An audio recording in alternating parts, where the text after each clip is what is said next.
त्यांनी परमार्थही साध्य केला. आपल्या मुलाला चांगल्या प्रकारचे संस्कार दिले, उत्तम प्रतीचा संसार केला, परमार्थही त्याच पद्धतीने केला. मला वाटतं त्यांच्या 4 धाम यात्रा पूर्ण झालेल्या होत्या. 4 धाम यात्रा पूर्ण झालेली होती. आळंदी पंढरपूरची वारी होती. घरी वारकऱ्यांची सेवा होती. एकादशीचं व्रत होतं, सोमवारचं व्रत होतं. मला वाटतं दिवसात आठवड्यातले 5 दिवस आईसाहेबांना उपवास असायचा. निरंकार संकष्ट चतुर्थीचा उपवास करावा. आणि त्याच संकष्ट चतुर्थीच्या आज पवित्र दिनी आऊसाहेबांच्या पुण्यस्मरणानिमित्त हरिकीर्तनाचं आयोजन आहे. आणि हा सगळा योग जुळून आलेला. खरं तर त्याच्या ती व्यक्ती गेल्याच्या नंतर रडावं की जी व्यक्ती शोक करण्यास पात्र असते, जी पुण्यात्मा असते, जिने आयुष्यभर पुण्य केलं, हाताने अन्नदान केलं, कुणाचं मन कधी दुखावलं नाही, आपल्या मुखाने सर्वांना गोड शब्दामध्ये बोलली, जिची वाणी मधुर होती, अशी व्यक्ती गेल्याच्या नंतर मग रडू नये. शास्त्र सांगते की चांगल्या व्यक्ती गेल्याच्या नंतर आपण शोकही करू नये. कारण दशरथजी गेल्यानंतर शोक करतात राण्या.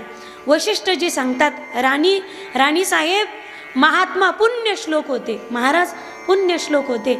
आणि अशा पुण्य श्लोक राजाच्या जाण्याच्या नंतर व्यक्तीने शोक साजरा करू नये. अशा व्यक्ती पुण्यात्मा असतात. म्हणून उच्च कोटीचा परमार्थ जीवनामध्ये केला. अत्यंत मितभाषी, सुस्वभावी, अत्यंत शब्दात ज्यांच्या माधुर्य, वाणीत ज्यांच्या मधुरता, शब्दाने कुणाला न दुखावणाऱ्या. आतापर्यंत आपण अनेक माम्या पाहिल्या असतील, पण आपल्या भाचीला लहानाचं मोठं करणाऱ्या आणि मायेचं प्रेम देणाऱ्या. आल्यानंतर पोरींनी नंतर आईविषयी सांगितलं, आधी भाचीनं आईविषयी सांगितलं. अशी मामी सगळ्यांना मिळाली. दोन्ही पुत्र सांगत होते, आईसाहेबांच्या पश्चात त्यांचे पतिराज परमादरणीय श्री परमेश्वरजी रंगनाथजी गाढवे, त्याचप्रमाणे दोनही सुपुत्र विलासभाऊ परमेश्वरजी गाढवे, श्री अच्युतभाऊ परमेश्वरजी गाढवे.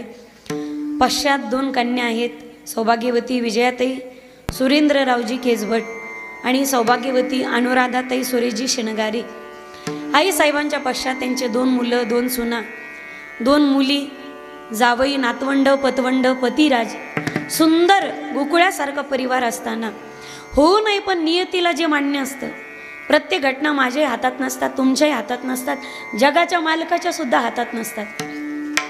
माय कै कै ना दोषी नव्हे दोषितात, राज्य त्याग कानन यात्रा सर्व कर्म जात. खेळ चालला से माझ्या पूर्व संचिताचा, पराधीन आहे जगती पुत्र मानवाचा, दोष ना कुणाचा. संचिताला जे मान्य असतं, नियतीला जे मान्य असतं, इथं देवाधिकांना, देवाच्या बापाला सुद्धा भोगावं लागलं. तिथं आम्ही कुठं, तुम्ही आम्ही कोणत्या झाडाचा पाला. आईसाहेबांच्या पश्चात सुंदर असा परिवार असताना खरं तर जाण्यासारखं वय नव्हतं, पण नियतीला जे मान्य असतं, इथं आल्यानंतर प्रत्येकाला जावंच लागतं. आजा मेला पण जा मेला, बाप मसना नेला, देखत देखत नातू पंतू तोही तैसा झाला. आणि मला असं वाटतं या कुटुंबाला जास्त फोडून सांगायची गरज नाही, कारण सगळं कुटुंब आध्यात्मिक आहे, पारमार्थिक आहे. आणि जीवनात दुःख आलं तर पारमार्थिक व्यक्ती असेल तर तो प्रत्येक परिस्थितीमध्ये मुखावरती हास्यच ठेवतो. प्रत्येक सुख दुःख समे कृत्वा लाभा लाभ जया जयो, ही प्रत्येक पारमार्थिकाची अवस्था असते. म्हणून आई साहेब स्वतः पारमार्थिक होत्या. म्हणून मृत्यू म्हणजे काय, माणूस म्हणतो मरतो म्हणजे तो कायमचा जात नाही. वासांसी जीर्णानी यथा विहाय हवानी गृह्णाती नरोपरान, तथा शरीराय विहाय जीर्णान अन्यान्य संयाती नवानी देवी. जैसे जीर्ण वस्त्र सांडीजे मग नूतन वेडीजे, तैसे देहांतराते स्वीकारीजे चैतन्य नाथे. सोपं बोलू तुम्हाला, माणूस एकच असतो, पण जसे कपडे बदलून बदलून आपल्याला भेटतो. माणूस एकच आहे. शेतात जायचं असेल दारे बारे द्यायला वेगळे कपडे असतात, बरोबर आहे ना. त्याला बाजारला जायचं असेल, तुम्हाला जवळचा बाजार कुठला आहे, वाशीला जायचं असेल तर कपडे वेगळे असतात. तुम्हाला लग्नाला जायचं असेल तर कपडे बारे दिलेले कपडे घालून जातात का तुम्ही. सासरवाडीला जायचं असेल तर, पोरगी पाहायला जायचं असेल तर मग शर्ट एकाचा, पॅन्ट एकाची, बुट एकाचे, सॉक्स एकाचे, दोऱ्या एकाच्या, गाडी एकाची, पेट्रोल उधारीवर, हुंड्या आल्यावर देईल, या सगळ्या तडजोडीनिशी माणूस निघतो. म्हणजे माणूस बदलला का कपडे बदलले? माणूस तोच आहे, कपडे बदलले, माणूस एकच आहे. जसे कपडे बदलून बदलून आपल्याला भेटतो, ऐका तुम्ही, आत्मा तोच आहे, इथे शरीर बदलून बदलून आपल्याला भेटतो. माणूस म्हणतो म्हणजे नेमकं काय होतं? जीर्ण वस्त्र झाले, जीर्ण शरीर झालेलं टाकून देतो आणि नवीन शरीर आत्मा धारण करतो. हे शरीर आता टाकून देतो, नवीन शरीर धारण करतो, याचंच नाव जन्म मरण आहे. जाते नहीं कोई यहाँ दुनिया से दूर चल के, जाते नहीं कोई यहाँ दुनिया से दूर चल के, अरे मिलते हैं सभी यहाँ पर कपडे बदल बदल के, याचंच नाव जन्म आणि मरण. शरीर श्रीमंताचं असेल वा गरिबाचं असेल, श्रीमंताच्या आणि गरिबाच्या घरात फरक असेल, समाधानात काही फरक नसतो. श्रीमंताच्या आणि गरिबाच्या संपत्तीत फरक असेल, संसारात काही बदल नसतो. श्रीमंताच्या आणि गरिबाच्या बिछाण्यात बदल असेल, झोपेत बदल नसतो. श्रीमंताच्या आणि गरिबाच्या भाकरीत बदल असेल, भुकेत बदल नसतो. श्रीमंताच्या आणि गरिबाच्या कपड्यात बदल असेल, शरीरात बदल नसतो. श्रीमंताच्या आणि गरिबाच्या चपलीत बदल असेल, पायात बदल नसतो. श्रीमंताच्या आणि गरिबाच्या संपत्तीत, धनदौलतीत, घरादारात असेल एखाद्या श्रीमंताचा बंगला, असेल एखाद्या गरिबाची झोपडी. श्रीमंताच्या आणि गरिबाच्या इस्टेटमध्ये जरी बदल असेल, मरणात बदल असेल, सरणात काही बदल नसतो. असेल एखाद्या बिचाऱ्याला बाबडीची, येड्या बाबडीची लाकडं, गरीबाला किती गरीब असला ते येड्या बाबडीत कुणी जाळत नाही. एखाद्या श्रीमंताला असतील चंदनाची लाकडं, श्रीमंताच्या आणि गरिबाच्या सरणात जरी बदल असला तरी दोघाची होती ती राखच होती. आजपर्यंत एकाही श्रीमंताच्या चितेतून सोनं बाहेर नाही पडलं माईबा. आयुष्यभर माणसाला कशाची घमेंड असते काय माहिती नाही माईबा. जगत जेता सिकंदर एवढी इस्टेट कमवली, पण येतानाही 2 हात खाली होते आणि जातानाही 2 हात खाली होते. आयुष्यभर जीवन म्हणजे नेमकं काय? माणसाने पहिला घेतलेला श्वास आणि शेवटचा घेतलेला श्वास, या दोन्ही श्वासाच्या मधला अंतर म्हणजे आयुष्य आहे. ढल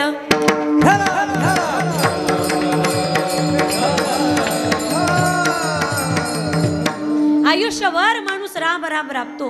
रात्रीचा दिवस, दिवसाची रात्र, हाडाची काढ, रक्ताचं पाणी, आकडे टाकू टाकू मोटरी चालवतो, परण्याखाली हात घालू घालू म्हशी ऐकतो, बांध कोरू कोरू इस्टेटी वाढवतो. पण जाताना मायबाप दोरी लावून याच्यातलं काहीच नेता येत नाही. आयुष्यभर हे माझं, ते माझं, ते माझं, ते माझं. पण अंतिम क्षणाला लाखाचा बंगला बांधा नाही तर कोटीचा बंगला बांधा. जगातलं एकमेव सत्य, तुमची आंघोळ भर चौकातच होणार. कोटीचा बाथरूम बांधा मायबा. सांगा ते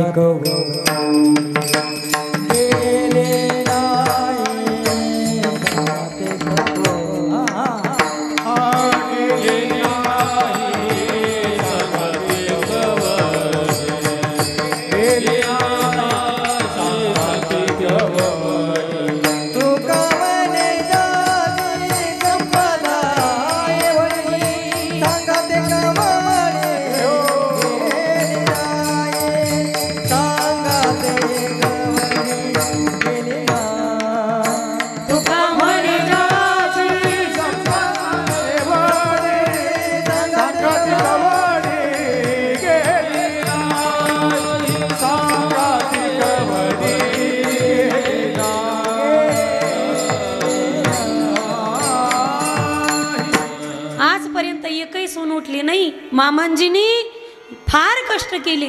मग शेवटची आंघोळ आपण त्याला बाथरूम मध्ये घालूयात. आयुष्यभर 10,000चा सूट घाला नाही तर 50,000चा सूट घाला. शेवटी माणसाला स्मशानात नेताना असे कपडे असतात रे ज्या कपड्याला खिशेच नसतात. जाताना लोक असे वारा हलवत चालतात. आपल्याला गंज उद्योग केले निघा, गंज उद्योग केले निघा. पैसे शिपतात. का शिपतात माहिती?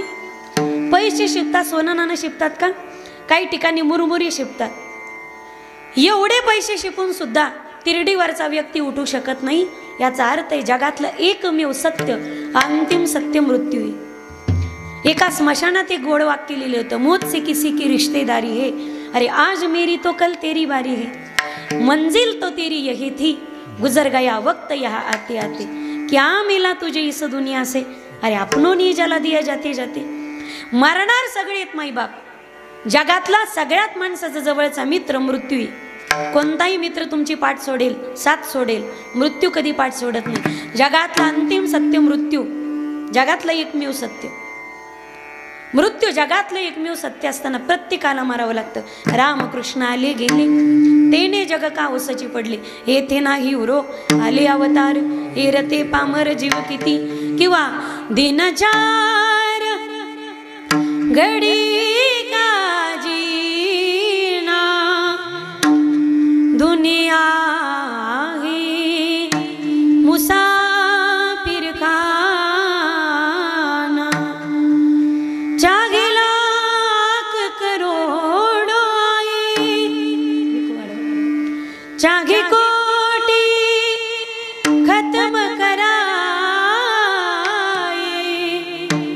बस यही चला है जाना दुनिया ही मुसाफिर खाना, जिंदगी एक किराए का घर है, जिंदगी एक किराए का घर है, एक ना एक दिन बदलना पड़ेगा, किराए का घर है, जिंदगी किराए का घर है, एक ना एक दिन बदलना पड़ेगा, एक ना एक दिन बदलना पड़ेगा. मौत जब तुझको आवाज देगी, मौत जब तुझको आवाज देगी, घर से बाहर निकलना पड़ेगा, जिंदगी किराए का घर है, घर से बाहर निकलने का घर है, घर से बाहर निकलना पड़ेगा, घर से बाहर निकलना पड़ेगा. आयुष्यभर काहीला घमंड असते, माझ्या इतका श्रीमंत व्यक्ती जगाच्या पाठीवर नाही. एकदा म्हातारी होऊन पहा, 500 एकर जमिनीचा मालक म्हातारपणाला कोपऱ्यातली भोकडी होऊन बसतो. ती सुनबाई म्हणती जेवण कर, नाही तर भोकडी येत असती. रडायला लागले तर गप्पच, कोपऱ्यात भोकडी, 500 एकरची भोकडी. काहीला तुम्हाला हळूहळू वेळ लागेल. तुम्ही जागी येत ना सर्वजण. 4G घेऊन कीर्तन ऐका, मी 2G ला 3G ला नेटवर्कच देत नाही. विढल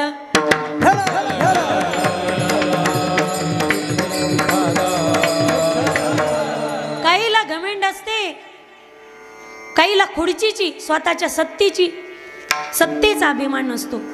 माझ्या एवढा राजकारणी व्यक्ती जगाच्या पाठीवर कोणीच नाही. 5 वर्षाच्या नंतर मग कुत्रही विचारित नाही. काहीला घमेंड असते स्वतःच्या ताकदीवरती, हिंद केसरी, महाराष्ट्र केसरी. अरे भाऊ, एक पॅरेलिसिसचा झटका आला ना तर रिकामी कपशी सुद्धा हाताने उचलता येणार नाही. काहीला आपल्या विद्वत्तेवरती घमेंड असतो. माझ्या इतका विद्वान व्यक्ती तालुक्यात नाही, अख्ख्या जिल्ह्यात कोणी नाही. थोडा दमदारा परमात्म्याने एक जर मेन वायर कट केली ना मेंदूची, रिकामे बिसलेऱ्या उचलत फिरतात रस्त्याने. सुतळीचे तोडे, खाऊचे पुढे, कुरकुरेचे पुढे. काहीला स्वतःच्या सौंदर्यावरती अभिमानी. माझ्या इतकी सुंदर व्यक्ती जगात कोणी नाही. गाडी स्लिप झाली तर थोबाडाचा नक्षा बदलून जाईल. घमेंड करतोय आम्ही कशाचे? आयुष्यभर माणूस हे माझं, ते माझं, ते माझं. पण जगातलं एकमेव सत्य म्हणजे मृत्यू आहे. आणि प्रत्येकाला ज्याचा जन्म झाला, ज्याचं बारसं झालं त्याचं तेरसं निश्चित आहे. वाढदिवस झाला त्याचं वर्ष श्राद्ध निश्चित आहे. म्हणून व्यक्ती गेल्याच्या नंतर आपल्याला दुःख होतं, पण तो जातो कुठे? तद्धामम परमम मम यद गात्वा निवर्तन्ते. जीव कुठे गेला? जिथून आला होता, ज्याचा अंश होता त्या ठिकाणी निघून गेला म्हणजेच मृत्यू. विढल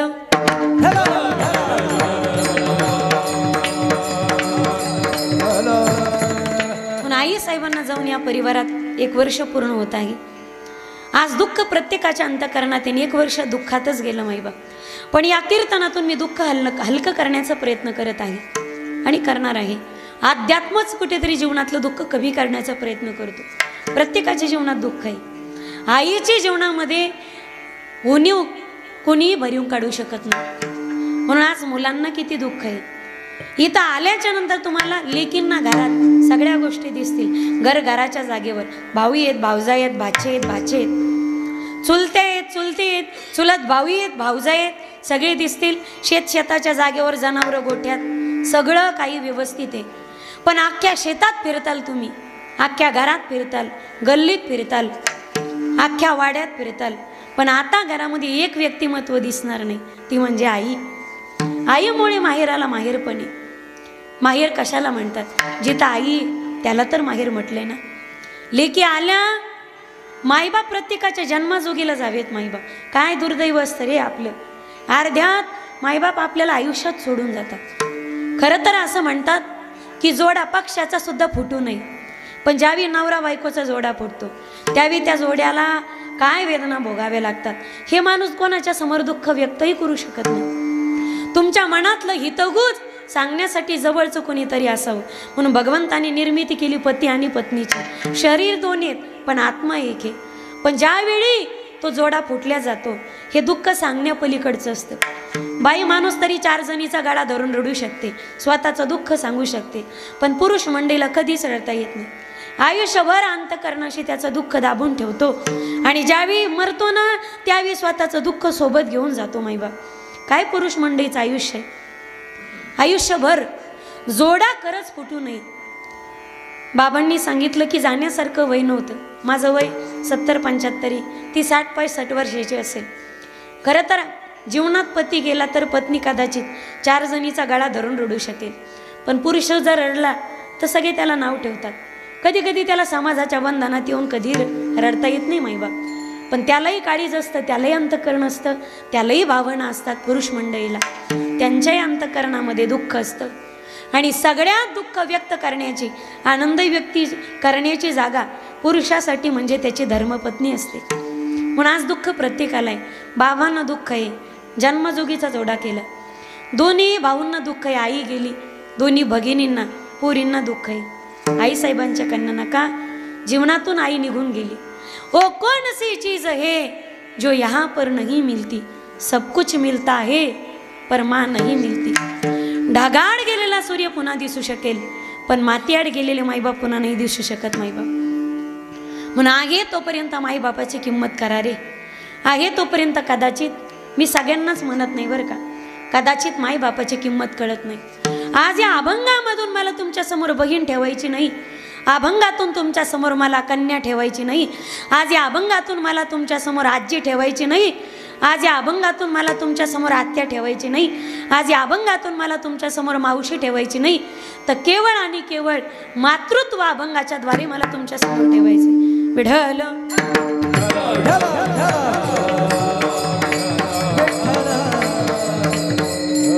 त्या मातृत्वाचे या जीवावरती किती उपकार आहेत माईबाप. एक एक उपकार मी तुमच्या समोर ठेवेल. आज प्रत्येकाने तो उपकार मोजायचा आणि आपल्या अंतःकरणात उतरून घ्यायचा. आणि मग जे आई बापाला प्रश्न विचारतात ना, काय केलं तुम्ही आमच्यासाठी, अनेक जण प्रश्न विचारतात. मला वाटतं की थोडं तरी परिवर्तन झाल्याशिवाय राहणार नाही गड्या. कीर्तनाने तुमचा उद्धार होईल की नाही मला माहिती नाही, पण आईचे उपकार ऐकल्याच्या नंतर जीवनात परिवर्तन झाल्याशिवाय राहणार नाही. आईला न बोलणारे 1-2 मुलं जरी आईला बोलते झाले, त्यांच्या मनातला रुसवा गेला तरी माझं कीर्तन सार्थकी लागलं. विढल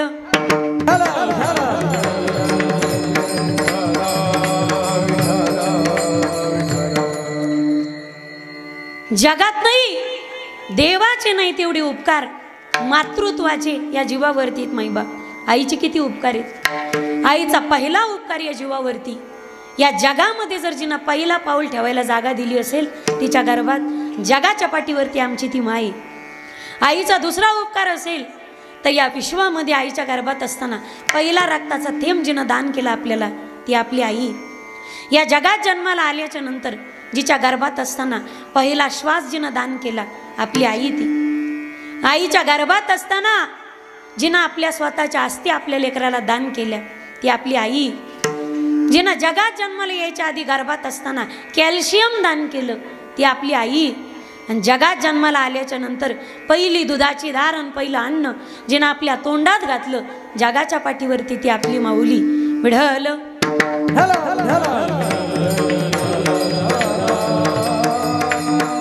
जगात पहिला पाऊल ठेवायला जागा दिली असेल गोकुळ महाराज.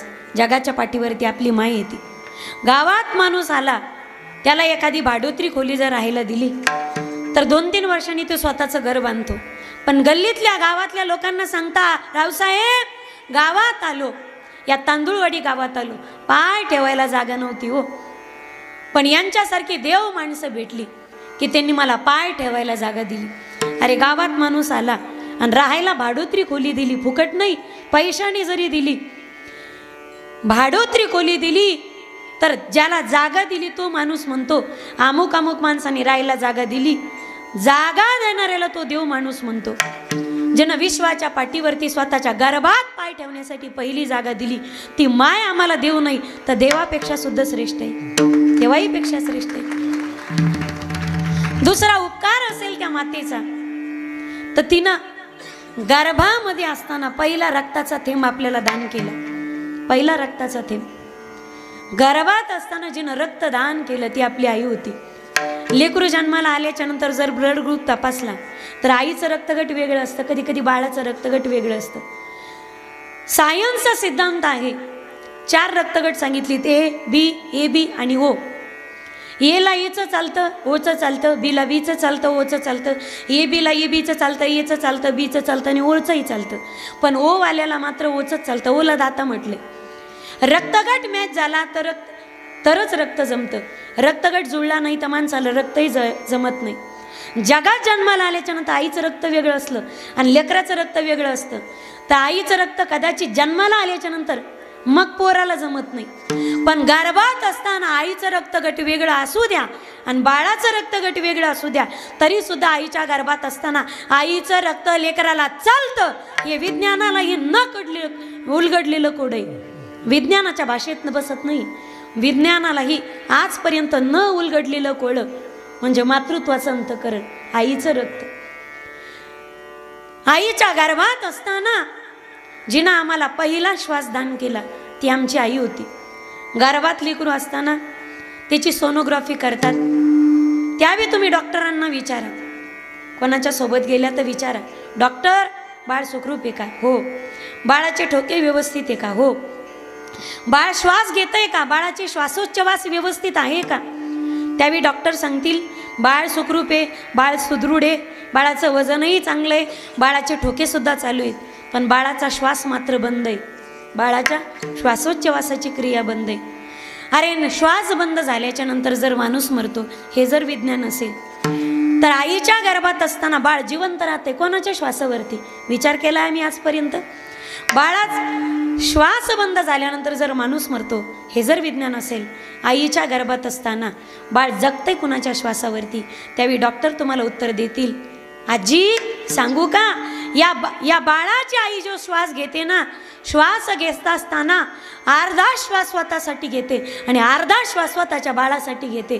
गर्भात असताना जिनं स्वतःचा श्वासही आपल्याला दान केला, जगाच्या पाठीवरती फक्त ती आपली माऊली. ढल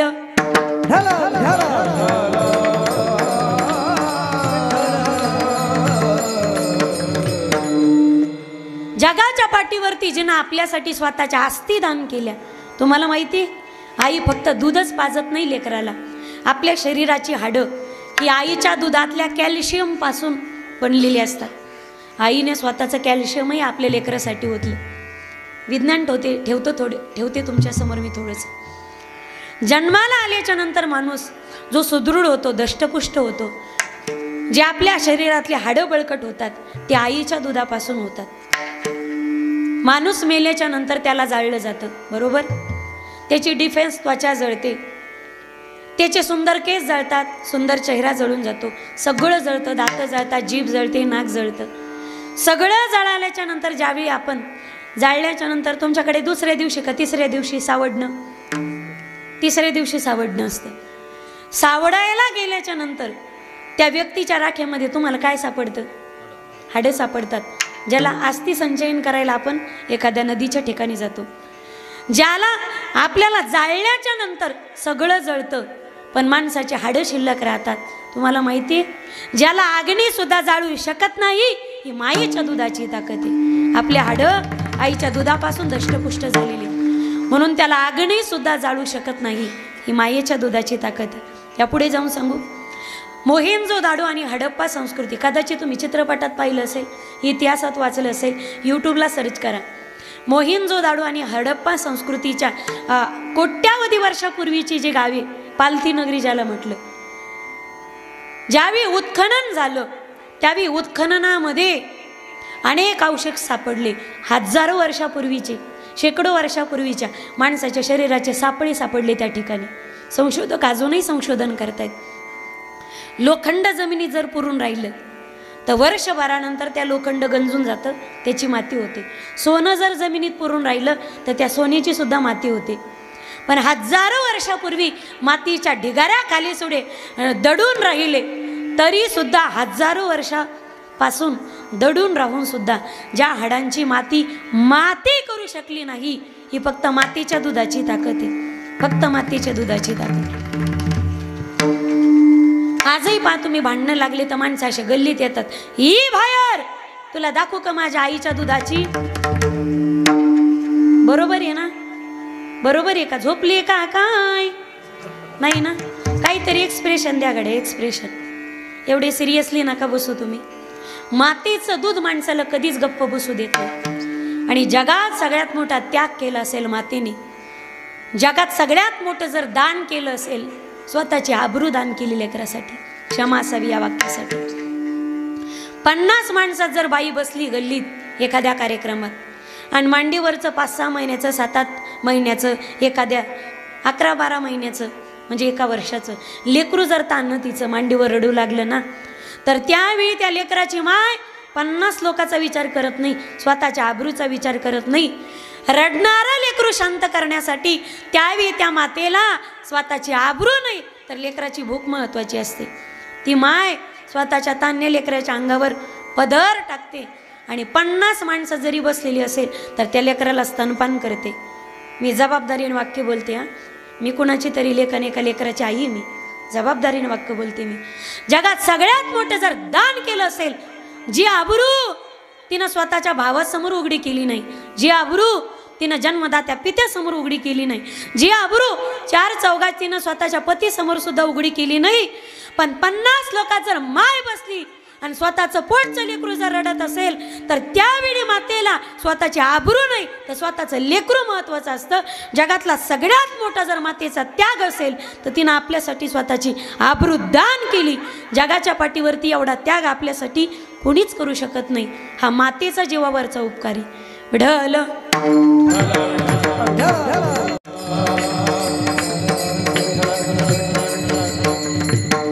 ज्यावेळी भारताच्या पहिल्या पंतप्रधान स्वर्गवासी माननीय श्री इंदिराजी गांधी ज्यावेळी अतिशय आपत्कालीन परिस्थितीत भारताच्या पहिल्या महिला पंतप्रधान झाला आणि जगाच्या समोर आव्हान होतं. आजही तुम्ही अमेरिकेला जरी महासत्ता म्हणत असाल, जापानला जरी मोठं म्हणत असाल, चीनला जरी मोठं म्हणत असाल, तर अजूनपर्यंत महासत्ता असणाऱ्या अमेरिका राष्ट्रामध्ये सुद्धा आजपर्यंत एकही महिला राष्ट्रपती पंतप्रधान होऊ शकली नाही. पण आमच्या भारताने मातृत्वाचा, मातृशक्तीचा गौरव केला. या भारतामध्ये एक महिला पंतप्रधानही होऊ शकते, इंदिराजी गांधी. एक महिला पहिली राष्ट्रपती होऊ शकते, सन्माननीय प्रतिभा देवी सिंग पाटील. आणि आता आदिवासी समाजातल्या महिला श्रीमती सन्माननीय द्रौपदीजी मुर्मू, आदिवासी समाजातील एक महिला राष्ट्रपती होऊ शकते. जगाच्या समोर फार मोठं आव्हान होतं. रशियात गेल्या तत्कालीन परिस्थितीमध्ये पंतप्रधान इंदिराजी गांधी आणि त्यावेळी रशियातले एका पत्रकाराने त्यांची मुलाखत घेतली. त्या मुलाखतीमध्ये त्यांना एक प्रश्न विचारला की इंदिराजी, तुमच्या जीवनामध्ये सगळ्यात मोठा अविस्मरणीय आणि आनंदाचा क्षण कोणता? त्यावेळी त्या पत्रकाराला असं वाटलं की इंदिराजी सांगतील की जगाच्या इतिहासामध्ये मी भारताची पहिली महिला पंतप्रधान म्हणून चंद्र सूर्य आहे तोपर्यंत अजरामर झाली, असं वाटलं त्या पत्रकाराला. त्या बोलतील पण आता भारताची पंतप्रधान नाही तर एका लेकराची माय बोलू लागली. इंदिराजीच्या डोळ्यात अश्रू होते. इंदिराजी बोलू लागल्या, ज्यावेळी राजीव माझ्या पोटी जन्माला आला, भारताचे भूतपूर्व राष्ट्रपती स्वर्गवासी राजीवजी गांधी, ज्यावेळी माझा कोणत्या पक्षाशी संबंध नाही बरं, हां, मग तुम्ही वेगळं डोकं लावायचं नाही. विढल विठ्ठला विठ्ठला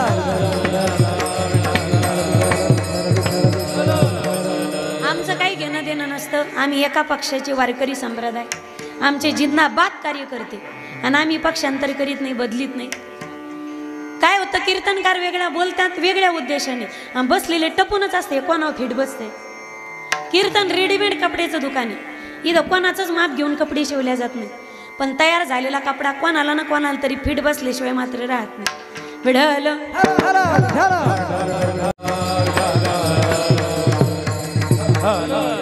इंदिराजींनी बोलायला सुरुवात केली ज्यावेळी राजीव माझ्या पोटी जन्माला आला, आणि नुकत्याच जन्मलेल्या राजीवला स्तनपान करण्यासाठी, दुग्धपान करण्यासाठी मी माझ्या जवळ घेतलं, आणि त्याच्या मऊ मऊ ओठांचा स्पर्श ज्यावेळी माझ्या स्तनाग्राला झाला, त्याने माझ्या अंतःकरणातलं दूध ओढलं, आणि त्यावेळी माझ्या अंतःकरणामध्ये मातृत्वाची जी लकीर निर्माण झाली, त्या आनंदापुढे मला आकाश सुद्धा ठेंगणं वाटू लागलं. माझ्या आयुष्यातला सगळ्यात मोठा आनंदाचा अविस्मरणीय क्षण ज्यावेळी मी एका लेकराची माई झाली. आता पंतप्रधान नाही तर एका लेकराची आई बोलत होती. जगामध्ये सगळ्यात मोठा उपकार जर असेल जीवावरती तर तो मातृत्वाचा उपकार आहे. आकाशाचा कागद, समुद्राची शाई आणि प्रत्यक्ष सरस्वती माता जरी आईची तोरवी लिहिण्यासाठी बसवली तर मातेचे उपकार शब्दात वर्णन करून होणार नाही. एवढा मातृत्वाचा उपकार जगावरती महिमा आपल्या प्रत्येक जीवावरती, जी प्रत्येक क्षणाला, प्रत्येक क्षणोक्षणी बहीण लग्न जमेपर्यंत आपल्या भावावर प्रेम करते, पोरगी अक्षदा पडेपर्यंत, कुंकुटिळा होईपर्यंत आपल्या बापावर प्रेम करते, पोरगी लग्न होईपर्यंत आपल्या आई वडिलावर प्रेम करते. पण ज्यावेळी मातेला लक्षात येतं, तिला कळतं माझ्या पोटात अंकुर वाढायला लागला, त्या क्षणापासून शेवटच्या श्वासापर्यंत जी केवळ आणि केवळ आपल्या लेकरावरच प्रेम करते, सदैव आपल्या लेकराच्याच हिताचा जी विचार करते, जगाच्या पाठीवरती असं एकमेव अंतःकरण, असं एकमेव व्यक्तिमत्व अभंगाचं प्रथम चरण. लेकुराचे हित, लेकुराचे हित, लेकुराचे हित, लेकुराचे हित, लेकुराचे हित, लेकुराचे हित, लेकुराचे हित, लेकुराचे हित. झाले माऊलीचेच, झाले माऊलीचेच, ऐशी कळवळ्याची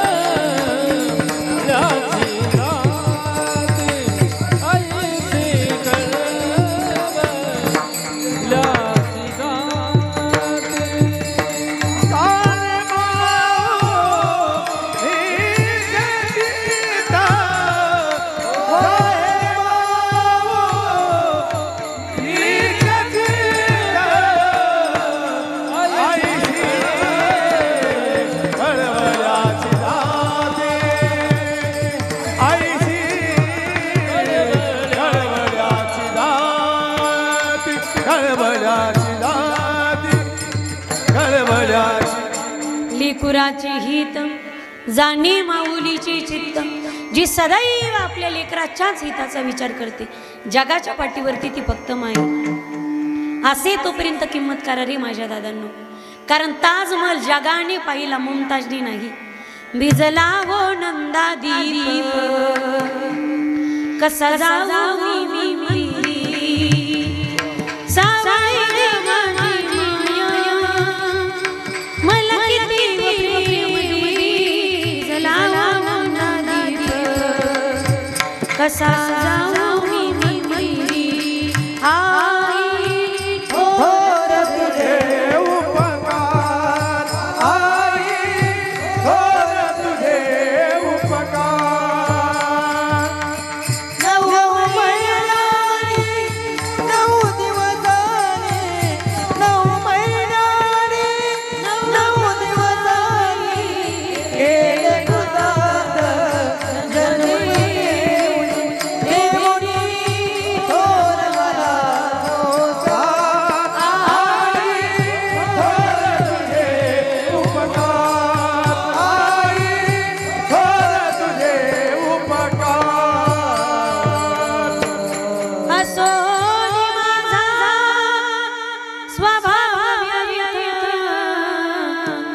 परी लाडके तुझे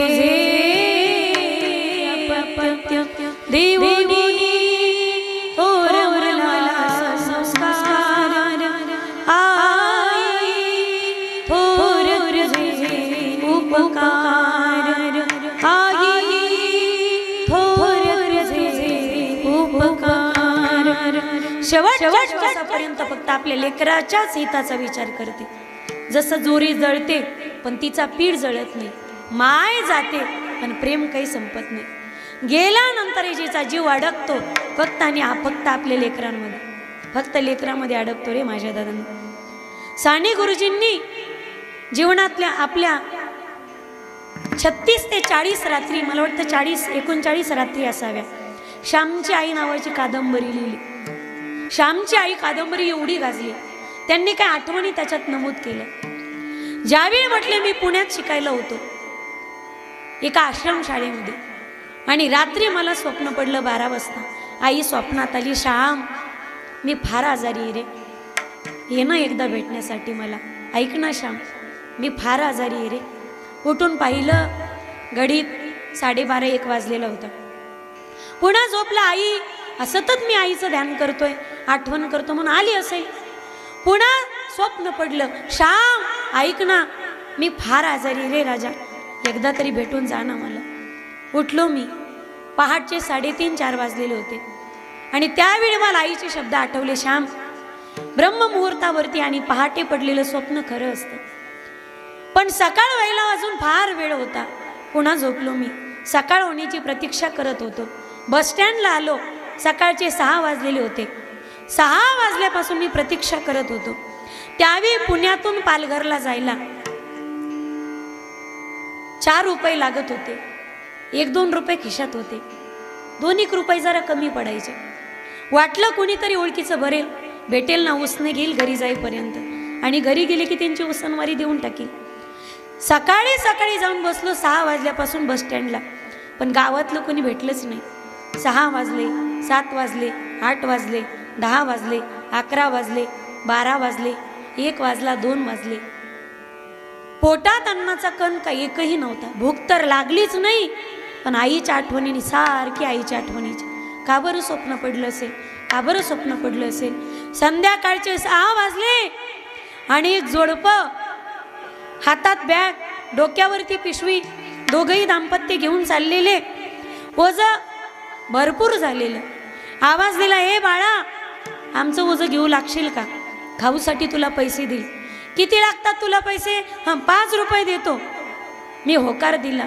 डोक्यावरती ओझं घेतलं, हातात एक बॅग घेतली, डोक्यावर एक पेटी घेतली, पण चुंबळ नव्हती. बस शेवटची निघून जाते की काय, माझ्या मनात बसची उत्कंठा होती. आणि त्या जोडप्यांना घरी पोहोचायच्या आत आपण पिशव्या टेकून न्याव्यात, पेटी टेकून यावी म्हणून पटापट निघालो. चुंबळ तर नव्हतीच. इतकी पेटी रुतली, इतकी पेटी रुतली. डोक्यावरती ओझं झालं, हाताला ओझं झालं, आणि पटकन पेटी खाली ठेवणार असा भिंतीचा आधार घेतला. तेवढ्यात पेटी सटकली. पोटात अन्नाचा कणही नव्हता ना. पेटी सटकली आणि फडदिशी तिचं कुलूप तुटल्या गेलं. ते दाम्पत्य आलं. लाज वाटत नाही, एवढी महागडी पेटी पण तू फोडलीस. डोळ्यात पाणी आलं. त्याने असे सनकन कानाखाली वाजवली. डोळ्यातलं पाणी कडांपर्यंत येऊन थांबलं. ते वाट शोधू लागला, आता कुठून वाट मिळते. पण डोळ्यातलं पाणी डोळ्यातच जाबलं.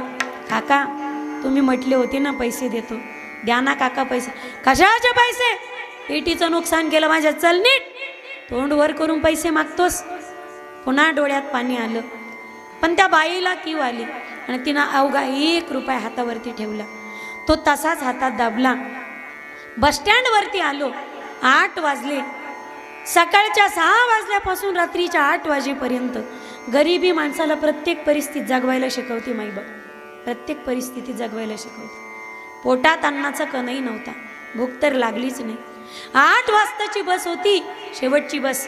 मी बसमध्ये बसलो. कंडक्टर आला. विचारलं, पोरा कुठलं तिकीट देऊ रे? मी सांगितलं, काका पालघरचं तिकीट पाहिजे. पैसे आहेत का सोबत? काका माझ्याकडे 4 रुपये आहेत. तो 5 रुपये तिकीट आहे. 4 रुपये घेऊन बसला. काका माझ्याकडे एवढेच पैसे तो आणि जाणं मला गरजेचं आहे. त्यावेळी एका म्हाताऱ्याने सांगितलं, मास्तर शेवटची गाडी हो, पोराला एकट्याला सोडू नका, जिथपर्यंत तिकीट आहे तोपर्यंत तिकीट द्या, तिकीट संपलं पोराला खाली उतरून द्या, पुढं चालत येईल तो. एका म्हाताऱ्यानं दया दाखवली, घंटी मारली गेली, बस निघाली. पुढे आल्याच्या नंतर पालघरच्या जंगलापर्यंत माझं तिकीट संपलं. कंडक्टरने बेल मारली, मला पालघरच्या जंगलात उतरून दिलं. रातकिड्यांचे कुरकुर, नाना प्रकारचे श्वापदांचे आवाज, मनात भीती वाटू लागली. पण त्यावेळी आईचे शब्द आठवले, श्याम ज्यावेळी एकटा असेल आणि भीती वाटेल ना, त्यावेळी राम रक्षा म्हणावी. रामो राजमणी सदा जयते, राम राम राम रमेश भजे, रामेण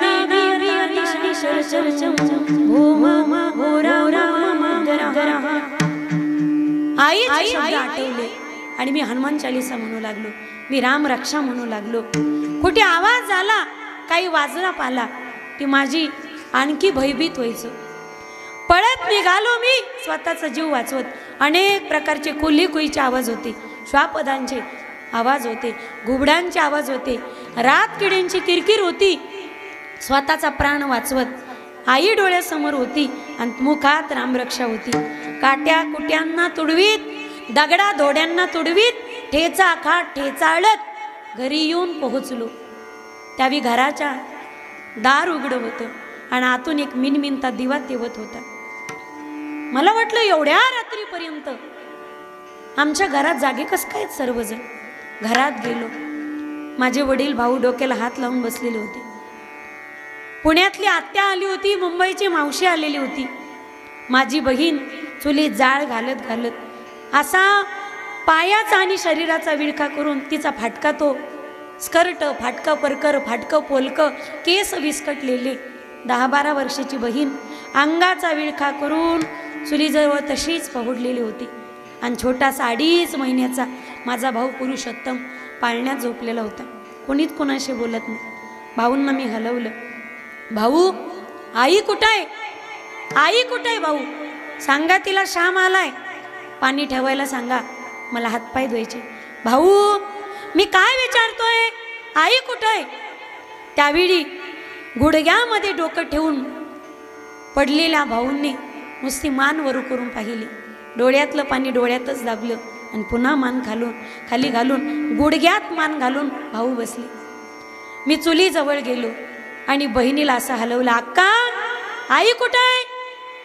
त्यावेळी माझा आवाज ऐकला, बहिणीने माझ्याकडे पाहिलं, तटकन उठून उभी राहिली. श्याम आई गेली रे. कुठं. गुरांकडे गेली. नाही रे श्याम. मग शेतात गेली. नाही रे श्याम. मामाच्या घरी गेली. नाही रे श्याम. शेजारच्या काकूंकडे गेली. नाही रे श्याम. बाबांचं तिचं भांडण झालं, भाऊचं आणि आईचं भांडण झालं, आई रुसून तर नाही ना गेली. नाही रे श्याम. आपली आई जगात आपल्याला सोडून कायमची देवा घरी निघून गेली. आपली आई राहिली नाही रे श्याम. आपली आई जगात राहिली नाही. ज्यावेळी बहिणीचे शब्द कानावरती पडले, आकाशाच्या दिशेने पाहिलं आणि मोठ्याने अंबरडा फोडला, आई. शेजारचा बाळू त्याच्या आईला घेऊन आला, बोटाला हात धरलेला होता आणि म्हणतो माझ्याकडे पाहून म्हणू लागला, आई श्याम दादा आलाय. आई बघ ना श्याम दादा आलाय. आई बघ ना श्याम दादा आलाय. त्यावेळी त्या लेकराकडे पाहून मला जाणीव झाली, याला आई म्हणण्यासाठी आई आहे, मला आई म्हणण्यासाठी आई राहिली नाही. 10 दिवस निघून गेले आणि 10व्याचा दिवस उजाडला. नदीवरती आईचा 10वा होता. पिंड ठेवण्यात आला, पण पिंडाला कावळा शिवेना. माझी बहीण समोर गेली, कावळा शिवेना. मावशी समोर गेली, कावळा शिवेना. आत्या समोर गेली, वहिनी शिव दे ग पिंडाला कावळा. नाही देणार आम्ही लेकराला अंतर, पिंडाला कावळा शिवेना. बहीण समोर गेली, आई तुला माझी काळजी वाटते ना ग. सारखी म्हणते तू, सारखी फिरते. आई इथून पुढे शाळेतून घरीच येत जाईल ग, नाही जाणार कुठे फिरायला, नाही ग सोडणार घर, घरची सगळी कामे करत जाईल. आई मला फक्त विणी घालता येत नाही ग. शेजारच्या काकूंकडे जाईल, त्यांची सगळी कामं करू लागेल, दोन्ही भांडी करू लागेल त्यांची, आणि सगळी कामं आटोपली ना काकूंना म्हणेल, काकू माझी वेणी घालून द्या हो काकू, मला शाळेत जायचंय. आई ऐकेल ग तुझं सगळं. भाऊला माघारी बोलणार नाही ग आई, श्यामची काळजी घेईल. आई शिव दे ना ग पिंडाला कावळा. आई ऐकेल ग मी तुझं. श्याम जवळ गेला, या आई शिव दे ना पिंडाला कावळा. पुण्यात माधुकरी मागेल ग आई, पण फार मोठा शिकून इंग्रजी शिकेल आणि फार मोठा साहेब होईल ग आई. फार अभ्यास करेल. शिक्षणाला पैसे कमी पडले ना, कुणाच्या दारात उभं राहणार नाही आई. पुण्यात माधुरकरी मागून जगेल ग, पण शिव दे ना ग आई. काय लेकरांमध्ये हे समंजसपण आणि शहाणपण येतं. माईबाप लहान लहान लेकर असावेत रे. माय जर कमी वयात गेली ना, कुठून आला एवढा शहाणपणा. मुक्ताई, ज्ञानोबाराय, सोपान काका, निवृत्तीनाथ, कुठून आला एवढा मोठेपणा, समंजसपणा. छोट्याशा माझ्या चिमुरड्या मुक्ताईने ज्ञानदाला उपदेश करावा. दादा, माय बापांनी देहांत प्रायश्चित्त केल्यापासून कधी कधी आम्हालाही आई बापाची आठवण येते. असं वाटतं तुमच्या कुशीत डोकं ठेवावं आणि दुःख मोकळं करावं, हलकं करावं. पण ज्ञानदादा, ज्यांच्या खांद्यावर डोकं ठेवून आम्ही रडावं, तेच मायबाप जर आमच्या समोर रडत असतील तर या चिमुरड्या मुक्ताईने कोणाकडे पाहून रडावं. ज्ञानदादा, आपकारी जगावरती तुम्हाला उपकार करावे लागतील. ज्यांनी त्रास दिला त्यांचा उद्धार करण्यासाठी तुम्हाला अभंग रचवावे लागतील. लोपलेलं ज्ञान तुम्हाला जागे करावे लागेल. अरे कुठून आलं एवढं शहाण. आई शिवदे ना पिंडाला कावळा. भाऊ समोर आले, शिवद्या पिंडाला कावळा. आम्ही पोराला अंतर देणार नाही, पोराला ऋणात ठेवणार नाहीत, दुसरं लग्न करणार नाहीत आम्ही. यशोदाबाई शिवद्या पिंडाला कावळा. सगळे शपथ घेत होते, आईला विनवणी करत होते, पण पिंडाला कावळा मात्र शिवत नव्हता. त्यावेळी मला आठवण आली. धावत पळत घरी गेलो, पळत गेलो. पाळण्यामध्ये झोपलेला होता 2.5 महिन्याचा पुरुषोत्तम. मला आई गेलेली कळाली, ताईला आई गेलेली कळाली, आत्याला वहिनी गेलेली कळाली, मावशीला बहीण गेलेली कळाली, भाऊला बायको गेलेली कळाली. पण जो माझा धाकटा भाऊ पुरुषोत्तम अजून 2.5 महिन्याचा आहे. आई शब्द ज्याच्या मुखातून अजून बाहेर आला नाही, ज्याला आई सुद्धा म्हणता येत नाही. रडायचं, दुधाची धार मुखामध्ये येते, पुन्हा झोपायचं.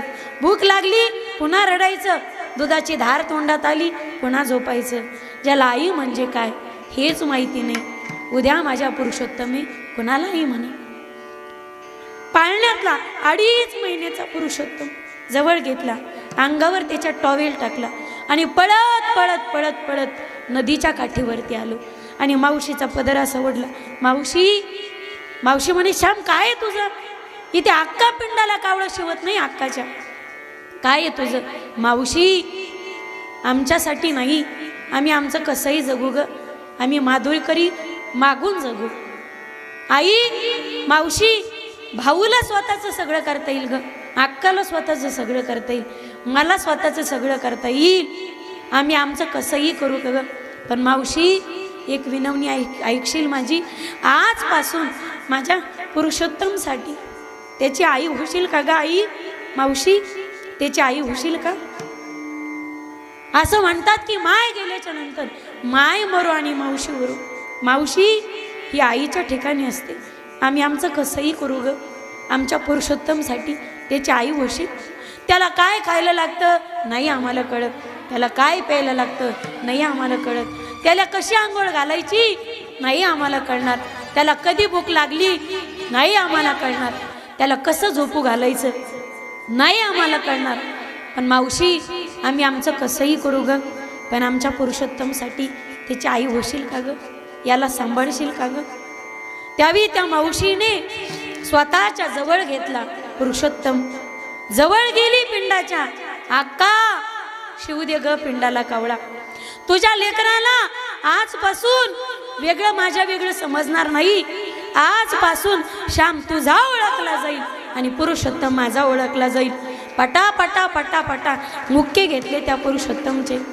खाली बसली, मांडी घातली, पदर टाकला त्याच्या अंगावरती आणि प्रेमाचा पाना पाजला. 4 दारा त्याच्या मुखामध्ये टाकल्या. 3 कावळे पळत आले आणि 3ही कावळ्यांनी त्या पिंडामध्ये चोच खुपसल्या आणि पिंड उचलून 3ही कावळे निघून गेले.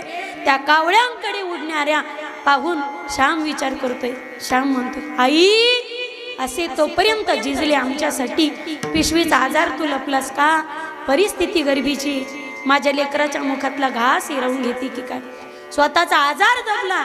डॉक्टरनी सांगितलं आता तुमची आई वाचू शकत नाही, तुमची पत्नी वाचू शकत नाही. पिशवीचा आजार स्वतःच्या जीवावर काढला. अगं आहे तोपर्यंत जगली आमच्यासाठी आणि मेल्यावर सुद्धा तुझा जीव अडकला होता धान्य लेकरामध्ये. जी गेल्यानंतरही माय प्रेम जर करत असेल, गेल्यानंतरही तिचा जर जीव अडकत असेल तर तो फक्त आपल्या लेकरामध्ये अडकतो रे माझ्या दादांना. म्हणून मरेपर्यंत नाही, गेल्यानंतर आपल्या काळजाच्या तुकड्यावरती जी सदैव प्रेम करत राहते. जगाच्या पाठीवरती फक्त ती माय, फक्त माय. लहान असताना माणूस कळत नाही काही गोष्टी, आता जाणीव होते.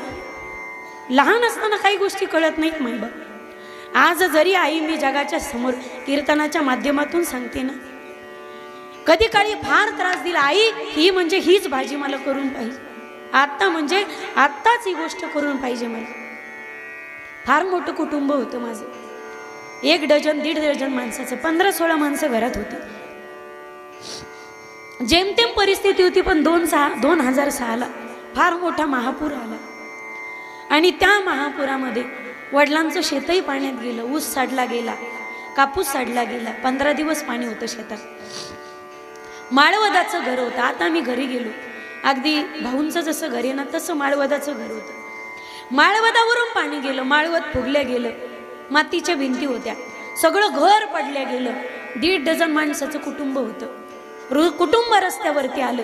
शेतकऱ्याचं 1 वर्ष जर वाया गेलं ना तर त्याला 10 वर्ष सुधरत नाही, 10 वर्ष सुधरत नाही. वडिलांचं तर घरही पाण्यात गेलं, शेतही पाण्यामध्ये गेलं. घरात धान्य जे काही होतं सगळं पाण्यामध्ये फुगलं, सगळं सडलं गेलं. फक्त अंगावरचे कपडे घेऊन जीव वाचत होते सगळे. आणि पूर वसरला गेला. घरी जाऊन पाहतं संसाराची सगळी राख रांगोळी झाली होती. आणि त्यावेळी सरकारने एवढ्या कुटुंबाला फक्त 5,000ची मदत केली होती.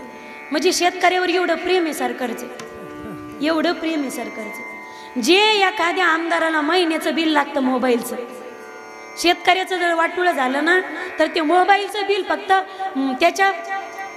त्याचे नुकसान भरपाई की म्हणून देतात, फोटो काढण्यापुरतं. एवढ्या कुटुंबाचा फक्त 1 महिन्याचा किराणा सुद्धा होत नव्हता माईबाप. पण समन्वय जर तुमच्या कुटुंबामध्ये असेल तर माणूस प्रेमावरती सुद्धा जगू शकतो. त्याला भाकर लागत नाही जगायसाठी. प्रेम आणि तुमचा समन्वय जर असेल कुटुंबात, अर्धी भाकर अक्षरशः वाटून खाल्ली होती. त्यावेळी शुक्रवारचा बाजार असायचा, मला अजूनही आठवतं. या आईच्या निमित्ताने मला माझी आई समोर ठेवायची, आईचं प्रेम तुमच्या समोर ठेवायचं. मला माझं फार तुमच्या समोर उघड करून सांगायचं असं काही नाही माईबाप. शुक्रवारी बाजार भरायचा, चुलते बाजार करायचे, शेव आणली जायची आणि शेवाची वाटणी कशी केली जायची, प्रत्येकाच्या हातावर प्रसाद दिल्यासारखा घास दिला जायचा. पण त्या घासात सुद्धा जेवढा आनंद होता ना आज किलोच्या पुड्यामध्ये सुद्धा भेटत नाही. पूर्वीचा काळ पहा तुम्ही, शेंगदाणे कधी खायला भेटत नव्हते. आईकडून पाट्या वरवंट्यावरती मसाला वाटायला घेतला ना तिने, तिच्याकडून काहीतरी विसरायचं, मिरच्या तरी विसर, लसूण तरी विसर, खोबरं तरी विसर. पटकन पाट्यावरचे थोडेसे शेंगदाणे उचलायचे, खिशात घालायचे, शाळेत गेले की वरांड्यात बसून खायचे. आज 5,000 रुपये